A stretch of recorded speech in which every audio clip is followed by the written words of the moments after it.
हम जल पी लें। ये स्थिति जब देवताओं की हो गई तब राम जी पधारे थे। रावण ने कहा कौन है ये रघु? बोले उत्तर भारत के चक्रवर्ती सम्राट हैं रघु।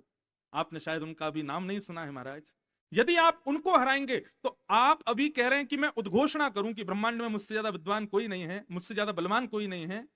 पर अगर रघु को आपने हरा दिया तो आपको उद्घोषणा नहीं करनी पड़ेगी, देवता स्वयं उद्घोषित कर देंगे कि रावण से ज्यादा बलवान कोई नहीं है, रघु को हरा के दिखाइए।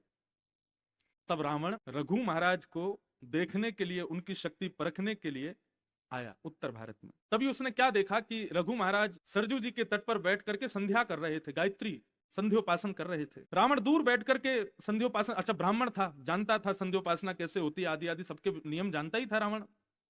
तो देख रहा था कि रघु महाराज क्या कर रहे हैं। तो रघु महाराज जैसी संध्या करने लगे तो संध्या करते करते रघु महाराज ने जल हाथ में लिया और जल लेकर के, अघमर्षण का जल वो बहुत बलवान होता है। ब्राह्मण जब संध्योपासन करते हैं तो अघमर्षण के जल को इस प्रकार से अपनी श्वास उसमें छोड़ते हैं, तो जितना भी दान ब्राह्मण लेते हैं उसमें जो भी दोष होता है सब अघमर्षण के जल में आ जाता है और उसको ऐसे भुजा के नीचे से पीछे डाला जाता है। यदि पीछे कोई पौधा होगा तो सूख जाएगा, अघमर्षण का जल इतना बलवान होता है। परंतु रघु महाराज ने उस अघमर्षण के जल को लिया और तभी उनके चित्त में आया कि भारत के किसी प्रांत में किसी ब्राह्मण की गाय पर शेर हमला कर रहा है, और उस ब्राह्मण ने रघु महाराज का स्मरण किया, चक्रवर्ती सम्राट का स्मरण किया। तो रघु महाराज के चित्त में संध्या करते हुए दिखाई दिया कि एक गैया पर एक शेर आक्रमण कर रहा है किसी देश में, किसी जगह पर,